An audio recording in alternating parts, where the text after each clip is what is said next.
Le groupe qui arrive nous vient de région parisienne et évolue dans un style qui va piocher à la fois dans le prog, dans le post-metal, dans le stoner, dans le grunge qu'il semblait apprécier puisqu'il chantait à l'instant du Alice in Chains. Le groupe qui suit est beau. Ils sont tous beaux, regarde-les comme ils sont beaux. Eh, non pas lui, les autres. Voilà, lui par exemple il est beau. Il me ressemble. Le groupe qui suit s'appelle Homecoming et a sorti son premier album qui s'appelle LP01 en autoprod. En toute simplicité, LP01, Homecoming, c'est à vous.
sun subside.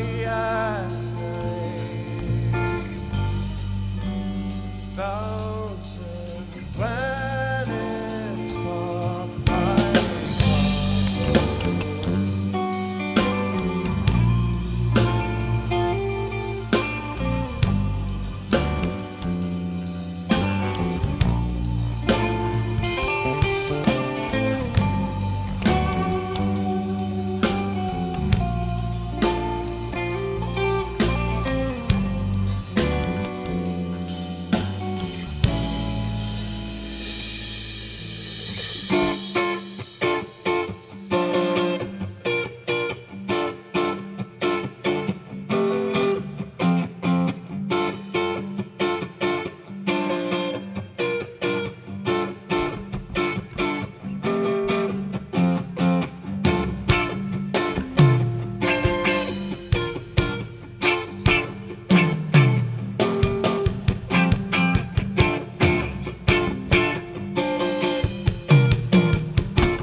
The void welcomes you as a friend.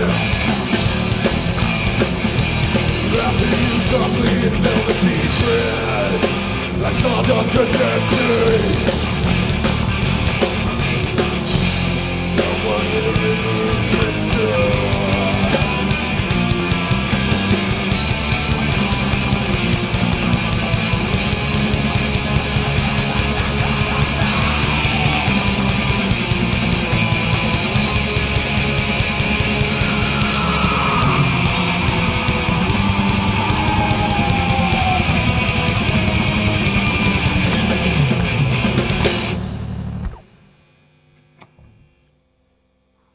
Merci.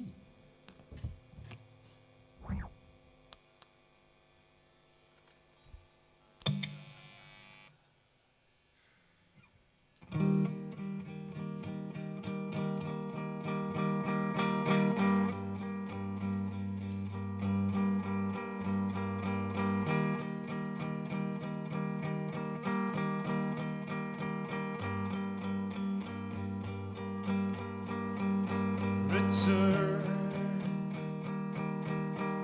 to your home. Let the worms feast on your bones and burn all you hold. Dearest memories to be swallowed. The veil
smile once more, and breathe the fresh air, lungs of iron, teeth of stone, return. Tell your own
shall haunt you still.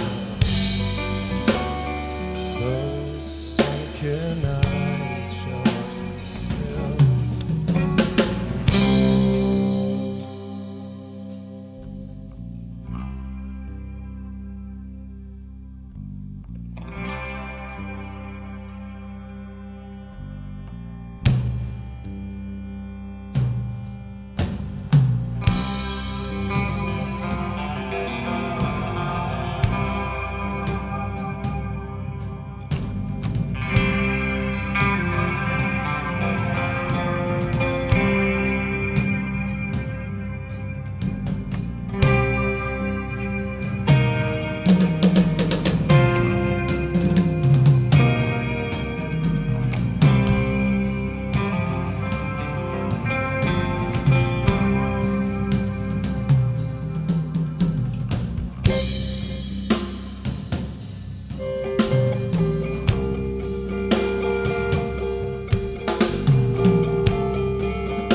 canapés chauffent bien, que vous chauffez bien vos canapés et que vous avez des canapés aussi pour vous désaltérer.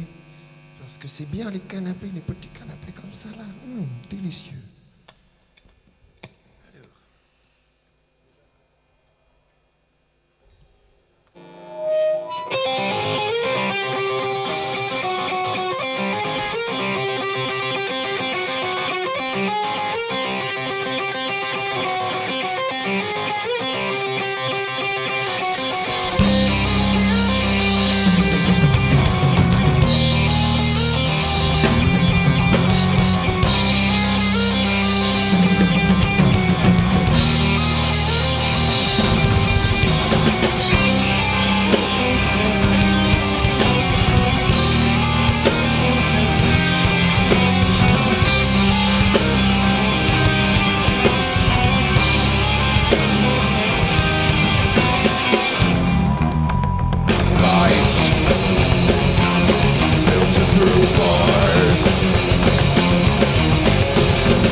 The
merci surtout à la Firemaster Convention d'avoir encore quand même eu lieu.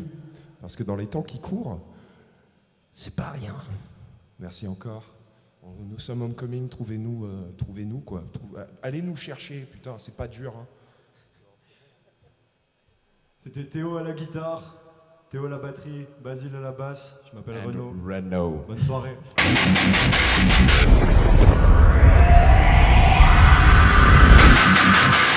Et maintenant, nous sommes avec Homecoming. Salut les gars, comment ça va? Bonsoir. Plutôt bien. Ça va très Est-ce que bien. vous pourriez vous présenter pour ceux qui ne vous connaissent pas encore? Alors nous c'est Homecoming, un groupe de post-metal parisien fondé depuis 2017. Alors lui c'est Théo, il fait de la guitare. Moi c'est Basile, je fais de la basse. Et c'est Théo. Il y a deux Théo. Il y a dans le deux groupe. Théo. Lui il fait de la basse. Ça marche. Et lui c'est Renaud, il fait de la guitare aussi. Et il chante occasionnellement. Voilà, et Renaud est notre nouvelle arrivée, c'est ça, dans le groupe. C'est le premier concert qu'il fait avec nous ce soir. Très bien, félicitations Renaud. Un petit mot, Renaud. Bonjour à tous, j'étais super content de jouer avec vous les gars, c'était vachement bien, voilà. Alors t'as vu, Homecoming c'est un groupe qui arrive à faire des concerts même quand il n'y en a pas. Est-ce que ça te plaît? Est-ce que ça te donne envie de rester? De faire d'autres concerts avec eux? Ouais carrément, Ouais, carrément. bon, ça va. Il n'a pas le choix pour être honnête. J'ai pas trop le choix, puis en fait c'est un peu mes seuls amis aussi, donc Ah d'accord, ok. sinon je suis tout seul. Présentation concise mais efficace de Renaud. Non mais c'est bien, j'ai vu, vous êtes un groupe qui est plutôt très très cool. Tout à l'heure en off on jouait avec des bouteilles d'eau, on buvait des bières, enfin voilà c'était plutôt très sympathique. On adore la bière, surtout la Mixis. Mais du coup Homecoming c'est un groupe qui est finalement plutôt très récent. Qu'est-ce que vous faisiez avant les gars? Comment ça vous est venu l'idée de créer Homecoming? À l'époque, avec Basile, j'avais intégré Basile dans un projet qui s'appelait Conarion. Ouais. Conarion, c'est le mot grec ancien pour la glande pinéale. Alors du coup, on était parti dans un délire un peu toulien, bizarre. C'était cool. Exactement. C'était du stoner. Et Ce qu'on a entendu aujourd'hui c'était pas du tout du stoner. Hein, donc, ça change. Vous avez Il y a complètement pas changé. mal de trucs, ça évolue, ça change de registre un peu. Du coup, avec Basile, Basile, il connaît Théo depuis qu'ils sont mômes, genre, mais dès leur plus jeune âge. Et c'est une On section joue ensemble rythmique. depuis toujours. On a fait nos classes de conservatoire ensemble. Ok. Et voilà, on est meilleurs potes, tout ça. Et avec Renaud, j'ai un autre projet. C'est surtout le projet de Renaud, en fait. Il s'appelle Nourriture. Ok. Et du coup, on se connaît bien depuis un bon moment. Et je me suis dit, mais Renaud, bon Renaud. Alors du coup, bon Renaud, Homecoming, bon Homecoming. Et voilà. Du coup, voilà. C'est cool. primitif mais ça marche. Ouais, grave. Et voilà. Mais du coup, on a un peu évolué ensemble. On a fait un premier LP qui s'appelle LP01, qu'on a produit chez Andrew Guillotin de Hybrid Studio. Ouais. D'ailleurs, big up à lui. C'est un bon gars. Merci. Merci encore. Et ça, c'était surtout en trio. Alors Ok. du coup, quand Ah, j'ai du coup, enregistré... t'es arrivé après. Ça marche. Ouais. Quand j'ai enregistré du coup les guitares sur ce Scud, on s'est dit que ça serait bien d'avoir deux guitares, de faire un peu plus mûr de son, et ça rendait pas la même chose en live vu qu'il n'y avait pas deux guitares quoi. Ouais. Et Renaud deuxième guitare bon, Renaud bon quoi, Homecoming bon. J'avais pas mal écouté LP01 et j'ai un peu forcé aussi pour rentrer dans le groupe parce que j'aimais vraiment bien Homecoming. Est-ce que tu lui as dit si je rentre pas dans ton groupe, je te vire de mon groupe ou t'as pas fait ça? Non, Il peut pas, non, il non. peut pas. Je peux pas, c'est mon frère, je peux pas le virer. Je suis pas son frère, hein. Je suis son frère quand même, mais je suis pas son frère. Mais on du est coup, frères. Moi quand même, en fait, je t'avoue que dans mes notes, quand j'ai vu que le premier album s'appelait LP01, j'ai d'abord cru que c'était une blague. Parce que du coup, il n'y a pas de titre d'album finalement. Ouais. Est-ce que le deuxième album, vous allez l'appeler LP02 ou est-ce qu'il y a un sens caché derrière ce 01? Pour être honnête avec toi, on a beaucoup discuté de ce premier album. Ce premier album, en fait, c'est une compilation de ce qu'on a fait sur scène pendant 3 ans avant Ok. de le poser en studio. La seule chose dont on n'a pas discuté, c'est le titre de l'album. Donc quand l'album est arrivé à la fin du mixage et qu'il fallait mettre un nom sur le projet pour le sortir, j'ai passé en douce LP01 parce qu'on n'a jamais parlé de ce sujet-là. Et donc l'album est une compilation sans être réfléchi dans le sens d'un projet avec un nom particulier, si tu veux. C'est LP01, c'était voilà ce qu'on peut faire jusqu'à aujourd'hui. C'est Ouais. une démo. LP01, voilà, c'est un peu le nom générique qui veut dire ça c'est Ça veut dire c'est premier les album, mixtapes, tu sais, les mixtapes de l'artiste qu'il a gardé dans Ouais. un coin et qui sort en mode ça c'est le début. Pour nous voilà, c'est les prémices. Donc le nom s'imposait pas forcément. Basile a beaucoup écouté Al Capote, faut dire. Voilà, les mixtapes, ça vient pas de nulle part, ça part un peu de moi. Et du coup, donc, dans cet album, finalement, c'est un recueil de vos 3 ans de scène.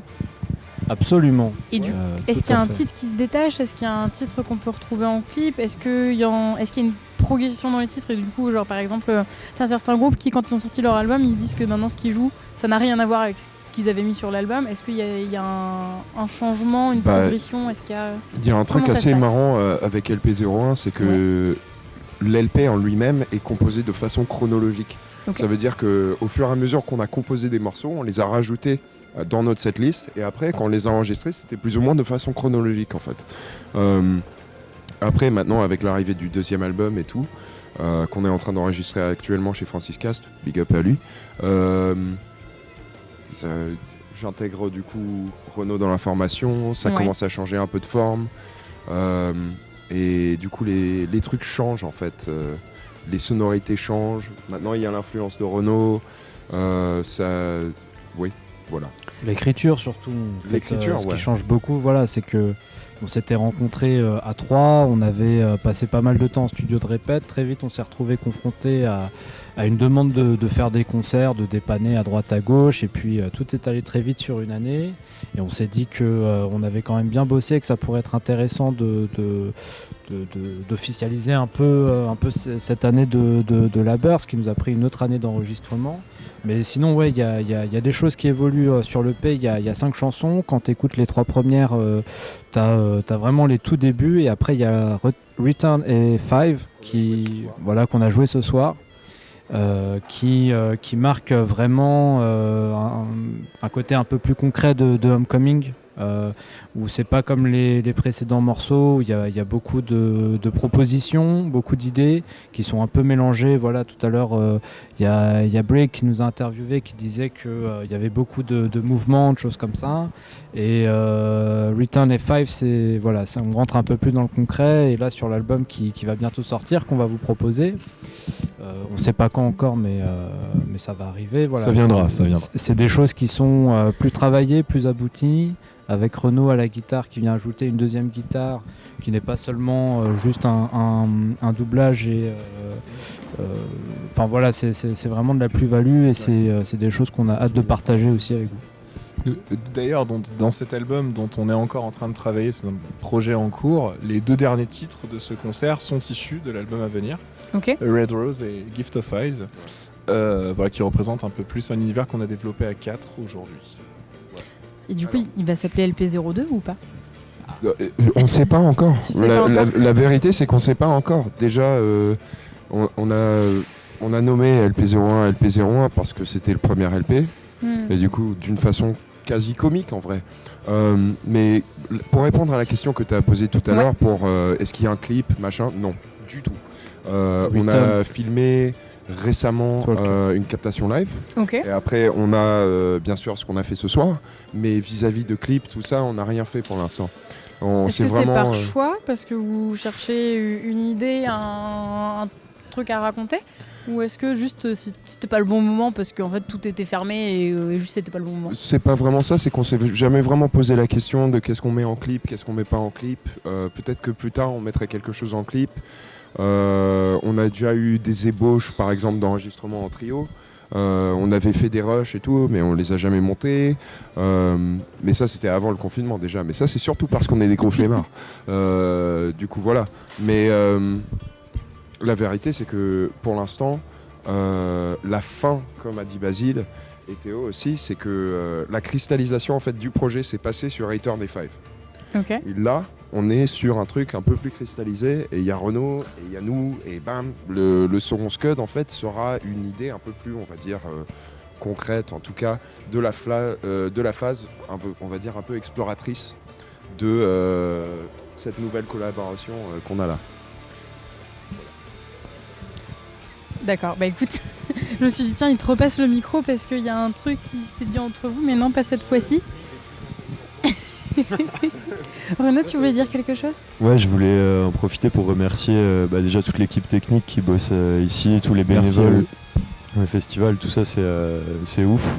Vraiment, on est super content de jouer en temps de Covid. En plus, sur une putain de scène comme ça, on avait un conditions pur son, pareilles. on avait des bonnes lumières. La vidéo, ça a l'air d'être fou aussi. Donc, franchement, merci à tout le monde. On est super bien accueillis. On voulait faire un merci aussi, un bisou à nos familles, nos potes, Il nos l'a fait. fans qui nous regardent, À qui mes nous parents qui soutiennent. nous regardent et, ce soir, tout à fait. grâce à qui on existe aussi, sans qui on n'existerait pas. Donc voilà.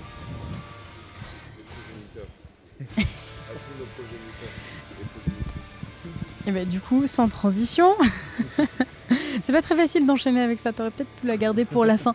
Mais donc du coup, moi j'avais une question pour vous concernant un peu votre type de communication. Parce qu'en fait, je suis passée sur la page de Homecoming et sur vos réseaux, et en fait tout est écrit en anglais. Et du coup, c'est assez rare de voir un groupe qui, dès le premier album, consacre sa communication à l'anglais, et donc plutôt du coup à l'export. D'où ça vous vient? Alors, écoute, c'est juste une adaptation logique au retour qu'on a eu sur le Bandcamp et sur les ventes d'albums. En fait, on a centralisé beaucoup de ventes en Europe, mais pas en France. Donc l'Europe, c'est l'Allemagne, c'est les Pays-Bas, c'est Est-ce que tu as une explication là-dessus ou... Ben, si tu veux, en soi, peut-être que la France est moins une terre de métal que par exemple l'Allemagne. On a vendu beaucoup plus de scales, on a eu de meilleurs, enfin pas de meilleurs, on a eu plus de retours si tu veux. Donc on a centralisé parce qu'il y a une part de notre fanbase qui venait de l'étranger et on a décidé de communiquer en anglais là-dessus. Après, on communique en anglais sur les publications internationales, entre guillemets, celles qui sont sur des updates, par exemple pour un sortie d'album, pour une live session. On parle toujours en français pour des concerts qui se passent dans l'Hexagone, parce qu'on n'a pas de... On cherche pas non plus à éviter le français, tu vois. C'est une sorte de compromis. C'est hyper pour, rare en fait qu'un groupe, tu vois, dès le premier album, fasse déjà des posts en anglais, tu vois. Du coup, je me suis dit, tiens, il y a peut-être un sujet, tu vois, tout à l'heure. Non, c'est hier, j'avais un groupe qui était signé sur un label allemand. Et où du coup il y avait une logique un peu plus là-dessus, et là je me demandais d'où ça venait, tu vois. Bah, aussi ça vient du fait que moi j'ai grandi en Angleterre en fait. D'accord. J'ai passé mes 9 ans à mes 19 ans, là j'en ai 27. Alors du coup ça fait un petit moment que je suis en France, mais mes 9 ans à mes 19 ans je Oui, les du ai coup, passés c'est en quand même Angleterre. déjà beaucoup. Exactement, ouais. Moi je me débrouille mieux en anglais qu'en français. Et bah en fait c'est le pays qui m'a un peu formé et tout. Alors du coup toutes les inspirations, on va dire, des paroles, des morceaux viennent surtout, on va dire, d'œuvres anglophones. J'ai beaucoup de potes en Angleterre qui aiment un peu quand même le projet. Et voilà, alors du coup on s'est dit que là en ce moment, de façon générale, on va dire, l'anglais est quand même la langue la plus parlée du monde. C'est clair, On c'est va clair. dire. Alors du coup, autant mettre toutes les chances de notre côté et communiquer directement en anglais. Mais Alors, surtout quand t'as quelqu'un qui est capable de le faire sans faute d'orthographe, ouais, forcément carrément. ça change la donne, quoi. Et d'ailleurs, si je peux, je me permets de big up to all you guys in Old Blighty watching right now. If there are any of you, lots of love. I miss you guys. All right, take care. Et voilà. Bon, ils me manquent tous ces salauds, mais voilà. Mais c'est surtout le côté un peu anglophone, surtout des œuvres qui moi m'ont inspiré par rapport aux paroles et tout. C'est pour ça qu'on est parti plus dans cette direction-là. Ok. Bah, du coup, tu parlais d'influence tout à l'heure. À la Firemaster, on a un concept chaque année. L'année dernière, c'était les femmes dans le métal. Cette année, je vais pas le dire en anglais devant toi parce que je vais avoir honte, mais cette année, ce sont les écrivains de l'enfer. Et donc, notamment, il y a un Cthulhu sur la scène et sur sa jambe. Et lui, il est là depuis longtemps. Tu es le premier qui se déshabille en interview, là, pour l'instant. Personne n'a osé faire ça. Du coup, on va lancer un concept. Heureusement qu'il me reste plus qu'une seule interview après, tu vois, parce qu'à la fin, je sais pas comment ça se passe. Est-ce que, du coup, vous avez comme ça des écrivains, des œuvres cinématographiques qui vous ont inspiré pour ce premier album, pour celui qui arrive? Déjà, bon, il y a un morceau qui s'appelle Planeswalker et Big Up Magic the Gathering parce que on aime bien ce jeu de cartes. Surtout moi et Théo, hein. On est des gros geeks. Ils te regardent même pas. J'ai trouvé personne on est qui joue en à train la de devenir convention. trop rouge, ils te Mais c'est regardent bien, même c'est plus. bien, regarde cette betterave. Alors, aussi H.P. Lovecraft, bien sûr, parce que ce gars est juste incroyable. Jules Verne, pour moi, mon écrivain préféré de tous les temps, c'est quand même Henri David Thoreau. Ok. Écrivain transcendentaliste de la fin du XVIIIe siècle. D'accord. De quoi ça parle? Ça parle de s'évader de la vie, Ok. on va dire, quotidienne, des métropoles et tout. Moi, j'ai grandi que en métropole, j'ai vécu toute ma vie en métropole, ça me fait chier, j'en ai marre. Ok. Mais par contre, la nature, j'aime bien. Et H.P. Lovecraft, le truc que j'aime beaucoup chez lui, c'est le fait de ne pas se baser sur une espèce d'horreur épouvante, on va dire, où t'es dans une baraque, il y a un monstre, t'as peur. C'est t'es dans une ville, tout le monde est chelou. T'as l'impression d'être la seule personne, on va dire, plus ou moins normale. Tout se dégrade autour de toi, la réalité elle-même se décompose et à la fin tu deviens totalement fou en fait, à force de voir des choses que tu peux pas comprendre. Pardon, j'essaie de traduire de l'anglais. Oui. Voilà, mais ça c'est un truc qui m'intéresse beaucoup. Aussi des œuvres cinématographiques, bien sûr, il y en a beaucoup. Il y a aussi des jeux vidéo qui m'ont inspiré. D'ailleurs, Ok. par exemple, Gift of Eyes est basé sur à la fois les écrits de Lovecraft et aussi un jeu vidéo qui s'appelle Bloodborne qui est fait par From Software. Alors d'ailleurs, From Software, si jamais vous avez de la thune, envoyez-la nous. Et voilà, C'est voilà. ça qu'il a dit. Non mais je J'aime. comprends, il faut faire des appels à sponsors, tu sais. Hier on a fait 6000 vues, on s'y attendait pas, du coup maintenant il faut tenter des choses. Il faut tenter. Et Est-ce voilà. que vous trois, vous avez pareil des influences peut-être cinématographiques, littéraires que vous avez mis dans Homecoming, enfin tu vois, des choses Freud qui et vous ont Lacan, parlé? quand je fais mes tapis de double, mes blasts. Ouais. Référence psychologique pour monsieur qui est psychologue sur son temps libre. Sur le temps libre. Ou sur son temps pas libre. Pour moi, à la base, le travail de Théo sur les paroles en fait est suffisamment profond pour qu'on s'y raccroche musicalement. Ok. On se laisse emporter dans un univers qui est assez rempli, si tu veux. Nous, en fait, notre travail dans le groupe, au-delà de penser aux influences, aux univers, en fait, c'est de canaliser l'énergie créatrice de ce bonhomme et d'en faire quelque chose, de sublimer le truc. Ok. Pour l'instant, Théo, en termes d'influence, se suffit à lui-même. Mon influence principale dans le projet, c'est Théo Guitare. Ouais. Après, on se débrouille avec ça, tu vois. C'est Ouais, et déjà du coup, un tu grand écris travail. les paroles et il compose autour. Tu composes. Il fait tout. Hein. En fait, la plupart du temps, ce qui se passe, c'est que je vais arriver avec un riff, deux riffs, 3-4 changements, des trucs comme ça, et des idées de paroles. D'habitude, les paroles, en fait, se cristallisent après. Ok, ça marche. Elles viennent se poser par rapport à comment est-ce que je me ressens par rapport au morceau. Et après, juste, je sais pas, il y a beaucoup de nuits quand même que j'essaye de me coucher, j'arrive pas à me coucher parce que j'ai un riff en tête.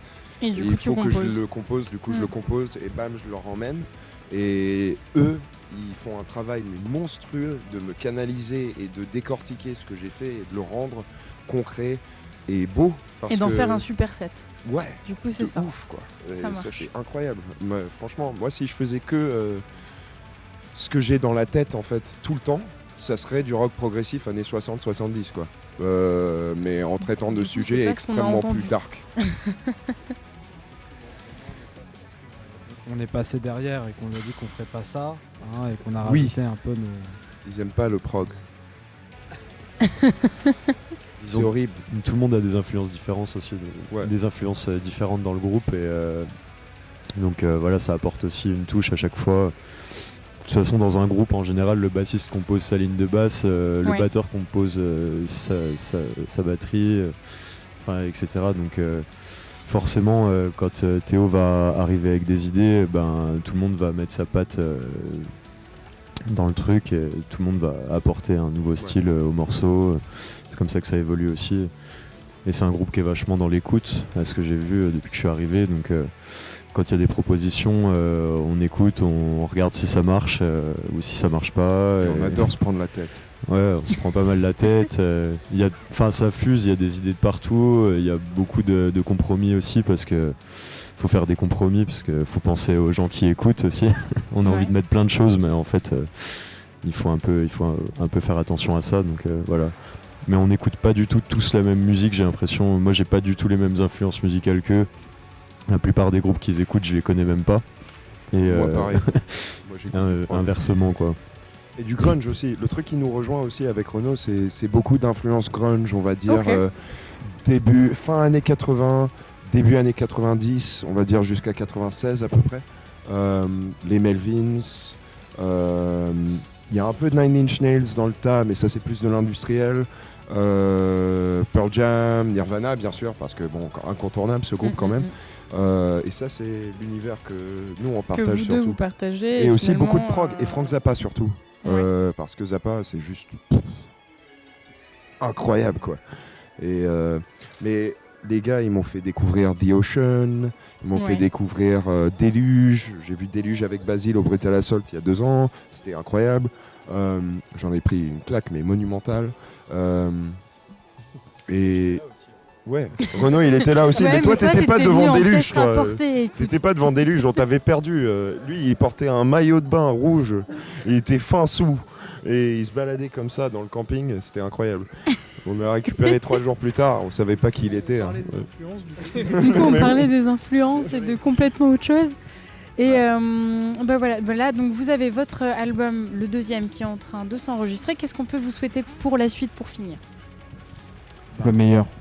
Le meilleur. Le meilleur. Que le meilleur. On Que espère tout se vous passe bien avoir fait avec, plaisir ce Monsieur soir Cast. avec ce set et qu'effectivement que tout se passe bien pour l'enregistrement. On a encore un long chemin à faire pour l'enregistrement. Là.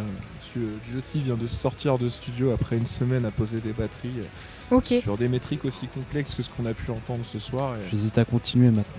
Non, Je mais crois ça qu'il est va bien rincé. se passer. Ça, c'est Il est l'avantage de ce très cher Francis Cast, c'est qu'à chaque fois, il fait ressortir le meilleur des artistes et ça sera une belle pépite, forcément. Ah, big up à Francis. À ses effectivement. édits.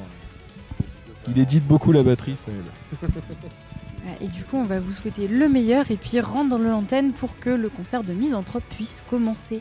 Bonne soirée, les gars. Merci pour tout. Merci à vous. Merci à vous.